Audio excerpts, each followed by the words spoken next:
hablan de llegar a no sé dónde, aunque ignoran hacia dónde van, porque olvidan que la vida esconde para cada cosa su lugar. Deja huella quien camina y eso es todo lo importante. Vas para adelante mientras no paras. Si das para atrás, descuida, que hay que volver para aprender a comenzar. Si saltas vas para arriba, aunque de peso que algún día caerás. Tú escoges, no pares, camina. Hoy en Caminos de Ida y Vuelta, un camino que nos lleva hacia Rusia. Además, hacia una zona de Rusia bastante desconocida en España y una zona de Rusia hasta hace pocos años aislada del resto. Nos acompaña Alicia Gonzalo. Alicia Gonzalo López es hermana de la Caridad de Santa Ana y un día, y ahora nos dirá por qué, hace ya 17 años, partió hacia Vladivostok, partió hacia esa zona de Rusia a hacer una labor importante que hoy es una realidad. En ese momento supongo que sería un sueño. Lo primero, bienvenida Alicia, bienvenida y muchas gracias por compartir estos minutos en estos días que has pasado y que pasas en España. Gracias. Gracias a ti. Decir que ese viaje, ese camino que se inició hace 17 años fue por una invitación. Hay que recordar, por supuesto, como he dicho al principio, que Alicia Gonzalo es una religiosa. Sí, efectivamente, soy una religiosa, pertenezco a la congregación de las Hermanas de la Caridad de Santa Ana y llevo viviendo en Vladivostok, en Rusia, desde el año 98, entonces ya 17 años. 17 años que, ¿cómo surge esta oportunidad dentro de una congregación religiosa? Es decir, me voy a Rusia a hacer qué y cómo empieza ese camino. Bueno, pues la verdad es que yo no tenía muy claro hacer qué.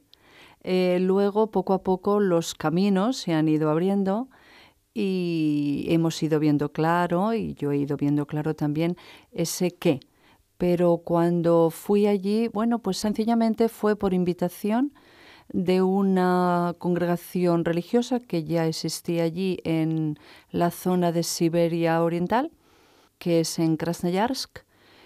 Y bueno, pues por invitación de uno de los sacerdotes claretianos que estuvo visitando esa zona, él era español, es español. Cuando él volvió a España, pasó allí un verano él, y al volver a España nos ofreció la posibilidad de abrir una comunidad en aquel lugar. Bien es verdad que la invitación inicial fue a Krasnoyarsk, pero cuando llegamos allí y fuimos a ver al obispo de la diócesis, que entonces estaba en la capital de Siberia, que es Novosibirsk, pues nos enseñó un mapa. Entonces no fui yo, fue mi general, mi superiora general, y enseñó un mapa de Rusia y así con una cierta sonrisa, pues le dijo, mire, es que en Krasnoyarsk ya hay una presencia religiosa. Si no les importa, pues miren el mapa de Rusia, por favor. Y a mí sí que me gustaría que fueran o a Yekaterinburgo o a Vladivostok. Posteriormente se tomó la decisión de ir a Vladivostok.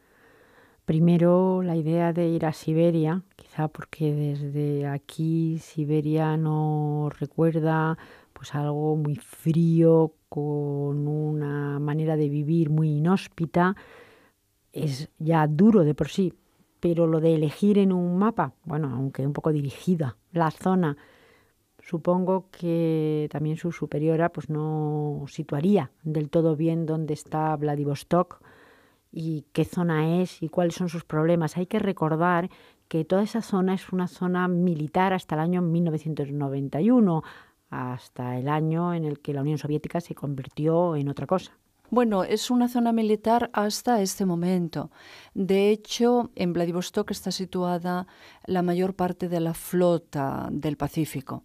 Es verdad que Vladivostok ya se convirtió en una ciudad abierta en el año 91, pero hasta hoy la flota del Pacífico permanece allí. Lo que pasa es que hasta el año 91 era una zona absolutamente cerrada. Su población vivía aislada del resto de Rusia también. Sí, es verdad. Vladivostok, precisamente por ser una zona militar, estaba cerrada, por supuesto, a los extranjeros y también a otros rusos. Todavía en Rusia existen algunas ciudades cerradas.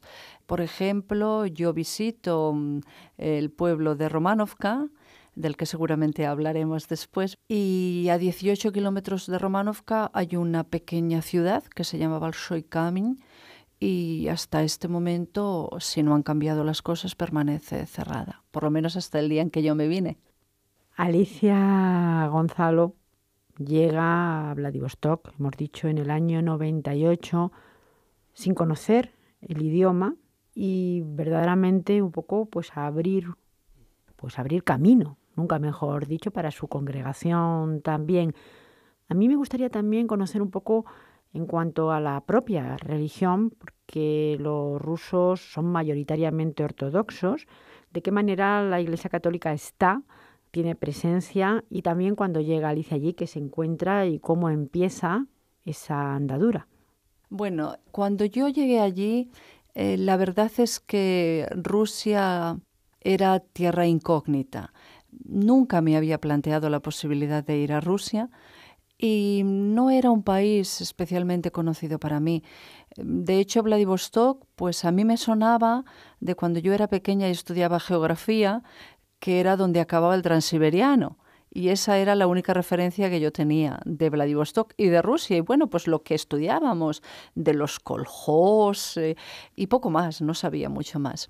Cuando llegué allí, lo que encontré desde el punto de vista religioso fue una comunidad católica que había sido bastante grande hasta la Unión Soviética, es decir, hasta el año 22-23, allí había una comunidad católica bastante numerosa. Hay un templo precioso que incluso se considera sede vacante episcopal y de hecho hubo obispo. Allí en el año 91 se incorporaron para recuperar esa comunidad católica que entonces existía, que ya existían pues sus descendientes. Vinieron 2 sacerdotes norteamericanos y ellos fueron los que reconstruyeron la iglesia, que estaba muy, muy, muy deteriorada, porque en Vladivostok había muchísimas iglesias ortodoxas. Creo, si no lo sé mal, que había 26 templos ortodoxos y en la época soviética pues los destruyeron todos. La Iglesia Católica decidieron convertirla en un archivo, en el archivo de la ciudad, y eso facilitó el que la iglesia se conservara, pero verdaderamente estaba muy, muy destruida. Habían hecho 3 pisos dentro de la iglesia y cuando yo fui existían todavía 2. Poco a poco la han ido reconstruyendo y la verdad es uno de los lugares más bonitos para visitar en la ciudad de Vladivostok, la iglesia católica dedicada a la Madre de Dios. Después, cuando se llega a un sitio que, como nos está diciendo, pues no se conoce demasiado, nada más que alguna pequeña referencia, no se sabe muy bien a qué se va a dedicar, cómo empieza a caminar, cómo empieza esa andadura, porque quiero llegar a la labor que hoy realiza, que es bastante múltiple y en distintas zonas, además. La verdad es que cuando nosotros llegamos, la intención era trabajar en la atención pastoral y social de la parroquia. Esta era la idea que nosotras teníamos cuando llegamos allí. Poco a poco se fueron abriendo posibilidades concretas y yo de profesión soy filóloga. Entonces, al poquísimo tiempo de llegar, por lo visto alguien de la universidad, que en Vladivostok existe la Universidad Federal del Lejano Oriente, alguien se enteró que habían llegado unas españolas y una de las profesoras de la universidad se presentó en la iglesia, recuerdo un domingo, a la hora de la misa, y eso fue al poquísimo tiempo de llegar. Y me ofrecieron un trabajo como profesora de español y esa fue como mi primera tarea en Rusia. Bien, es verdad que es algo que yo nunca me había planteado, dar clase de español en el lejano oriente. Y de hecho incluso un poco me enfadé con Dios porque dije, para esto he venido yo a Vladivostok, para enseñar español en la universidad.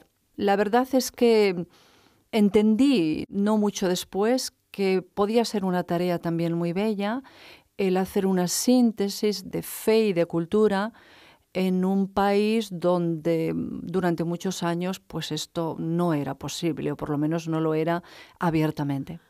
Bueno, Alicia Gonzalo es profesora de español, efectivamente, en la Cátedra de Lenguas Romano-Germánicas de la Universidad Federal del Lejano Oriente en Vladivostok. Es decir, a día de hoy sigue siendo profesora de español.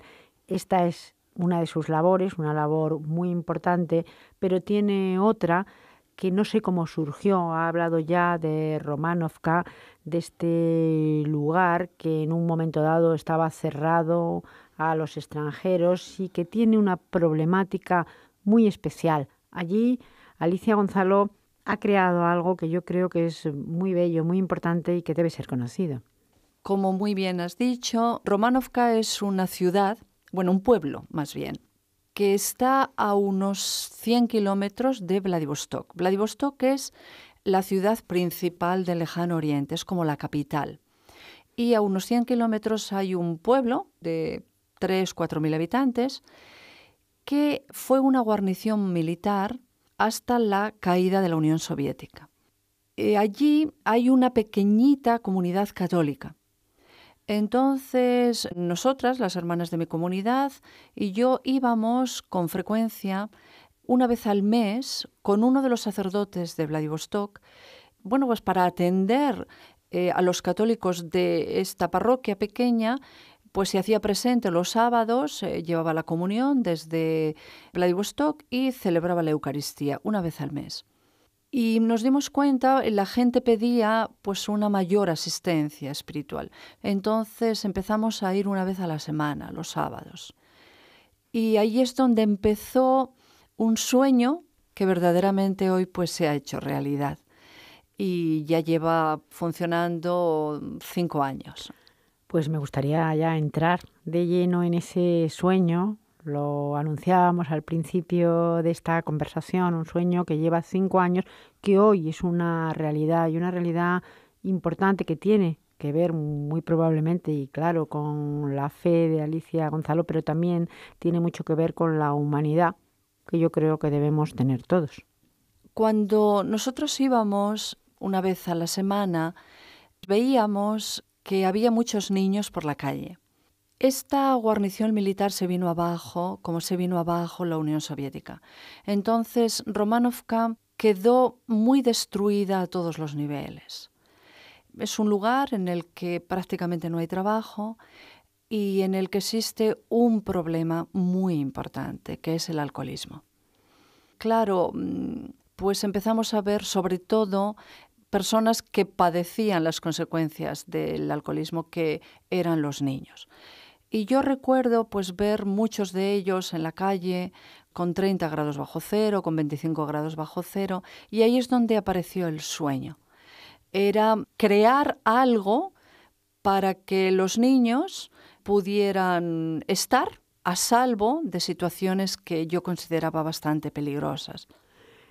Hemos hablado del lejano oriente en Rusia, con temperaturas terribles, con un frío terrible, que eso hay que tenerlo en cuenta porque, bueno, no es lo mismo jugar en la calle y poder salir a la calle si hay problemas en casa, pues con 20 o con 25 grados, que con 25 grados pero bajo cero. Esto supone ya pues un hándicap. También el alcoholismo, la falta de trabajo y estos niños, que supongo que irían a la escuela, luego, ¿qué es lo que hacían? Estar en la calle si es que en casa no se sentían seguros o no se sentían a salvo. Yo he tenido la posibilidad, y doy unas inmensas gracias a Dios, de ver la vida de muchas personas en un pueblo de aquellas características, ¿verdad? porque visitaba personas mayores, sobre todo, pero también familias que a veces pues, nos invitaban a tomar un té o sencillamente querían que fuéramos a rezar con ellos o a que les explicáramos algo de eso que decían ellos, que era la fe, que éramos creyentes. Ellos no entendían mucho, pero querían que les explicásemos o que les contásemos. Claro, ahí había situaciones de verdadero peligro para los niños, sobre todo para las niñas, pero también para los niños. Y tanto en algunas familias como en la calle, pues se percibía, no hacía falta pensar mucho ni abrir demasiado los ojos para encontrarte con una realidad muy triste, muy dura, que era el abandono de muchos niños. Y no era un abandono que los dejaban en la calle, pero sí que era un abandono emocional, de atención mínima, de cuidado, de alimentación, de vestido, de afecto. Y bueno, por el conocimiento de esta realidad fue cuando en mí despertó la necesidad de hacer algo. Y en ese momento se necesitan muchas cosas, porque claro, para hacer algo por estos niños hace falta un local, hace falta tiempo, hace falta tener una estructura de lo que se quiere hacer, no solamente recogerlos, sino recogerlos también para qué y de qué manera formarlos y de qué manera ayudarlos. Yo creo que las cosas se van poniendo en claro con el tiempo, no inmediatamente. Inmediatamente yo percibí la necesidad, pero dar forma a algo no es tan fácil y no surge inmediatamente, ¿no?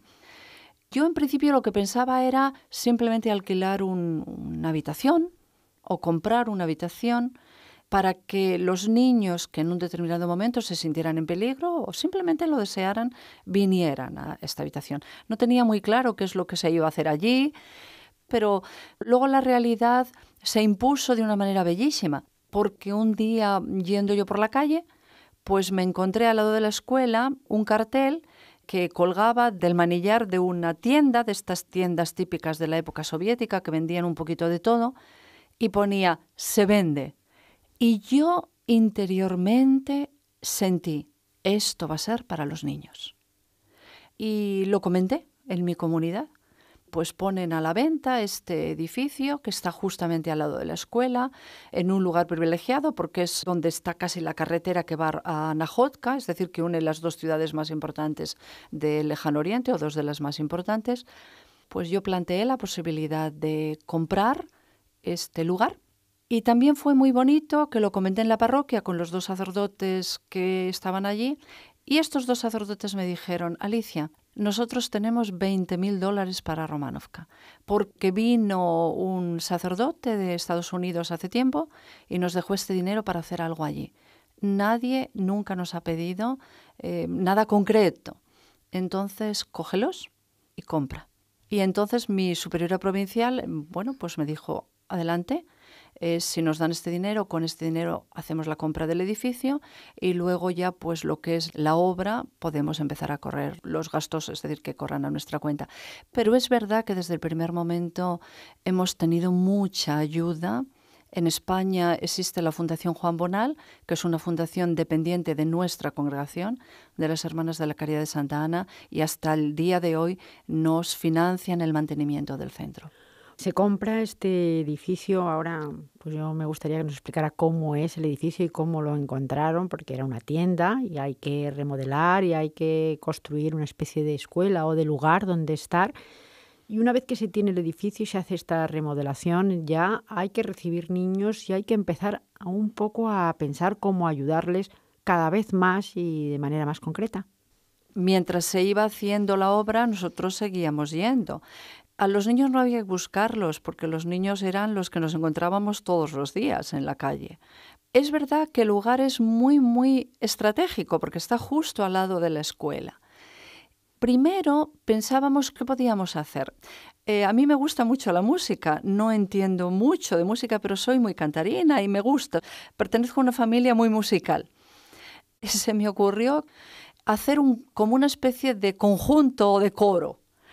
Entonces nos dejaban una clase en la escuela y los sábados cuando íbamos, pues reuníamos a los niños o niñas que querían, traíamos una profesora desde Vladivostok con nosotras. Preparamos 2 o 3 musicales, bueno, musicales por llamarle de alguna manera así a lo grande, ¿verdad? Pues preparamos cuentos con música y la verdad es que fue muy bonito, pues lo representamos en la escuela y esta fue la manera con la que comenzamos, mientras estaba haciendo la obra. El primer día que abrimos el centro vinieron ya 25 niños, que eran, claro, pues todos estos conocidos. Poco a poco nos fuimos dando cuenta que el centro se nos quedaba pequeño. ¿Qué hacíamos con los niños o qué hacemos hasta hoy, no? El centro no es una escuela. O sea, no es que haya actividades complementarias, que las hay, pero el objetivo del centro no es este. El objetivo del centro es ofrecer un lugar seguro. ¿Para hacer qué? Para estar a salvo. ¿Cómo? Pues como los niños desean en el momento que vienen, porque no todos tienen las mismas necesidades, ni vienen en el mismo momento, ni todos los días. El centro está abierto de martes a sábado, porque el centro está cerrado domingos y lunes. Vienen desde las 12 de la mañana, que es cuando acaba la escuela, porque está claro que no podemos abrirlo a la vez que la escuela, porque entonces ya sabríamos dónde irían los niños, ¿verdad? Y está abierto hasta las 6 de la tarde. Juegan. Hay actividades musicales, manualidades, se les ayuda a hacer los deberes y fundamentalmente descansan. Descansan psicológicamente, descansan también de la actividad escolar. Esto es lo que se hace. Niños de distintas edades, ¿y desde qué edad a qué edad suelen ir? Desde los 6 años hasta los 16. Aunque también hay que decir que a veces vienen hermanos, pero en principio la edad establecida es de 6 años a 16 años. No nos queda mucho tiempo, pero la labor que se ha hecho en estos 5 años, desde que este sueño se hizo realidad, pues es un orgullo para las personas que están ahí, pero también supongo que será para los niños y hasta para las familias, porque les ha servido de ayuda también a los padres. Sí, bueno, nos encontramos con la triste realidad de que a los padres casi, no sé si voy a exagerar, pero casi les da igual. O sea, el colectivo de niños que nosotros tenemos no es precisamente el colectivo por el que los padres se interesan. Es verdad que no todos los niños viven una precariedad, pero la mayoría sí. También me gustaría decir que es un centro abierto a todos los niños, que aunque nosotros somos una comunidad católica, y la iniciativa pues ha surgido desde esta perspectiva, ¿no? El centro no tiene absolutamente ninguna connotación de tipo religioso y esto quisimos dejarlo claro desde el primer momento, porque tú al principio decías que la mayoría de los rusos son ortodoxos, bueno, de la mayoría de los que son creyentes. Para nosotros el centro es un centro de atención y ayuda social, donde les damos de comer cuando tienen hambre, donde los vestimos cuando vemos que necesitan ropa, donde les ayudamos pues en necesidades básicas como es la higiene cuando vemos que no están limpios y donde los niños, bueno, tienen compañía y afecto. Desde España también se puede ayudar. ¿De qué manera? Pues quizás la manera más directa es a través de la Fundación Juan Bonal, que tiene su sede principal, hay en muchas capitales de provincia, pero la sede principal de esta fundación está en Zaragoza, en la calle Dr. Fleming. Entonces, si alguien tiene posibilidad y deseo de echar una mano para los niños de este centro, Trapinca, así se llama, puede ponerse en contacto con la Fundación Juan Bonal. Y a mí, para acabar, también me gustaría dedicar solamente un minuto a preguntar la otra labor, la labor como profesora de español. ¿El español interesa también en Vladivostok? El español interesa cada vez más en Vladivostok. Cuando yo empecé a trabajar, el español era una segunda lengua en la universidad y ahora tenemos un departamento de español. Pues este año yo estoy dando 9 asignaturas diferentes a 7 grupos distintos de especialistas de español que tienen el español como primera lengua. Una labor también muy importante, también de difusión del español y de lo español, y una labor todavía, si cabe, mejor con los niños, que mejor que ayudar a niños. Muchísimas gracias, Alicia Gonzalo. Muchas gracias a ti. Y hasta aquí Caminos de Ida y Vuelta, un programa de la UNED con la colaboración del CEME para Radio Exterior de España.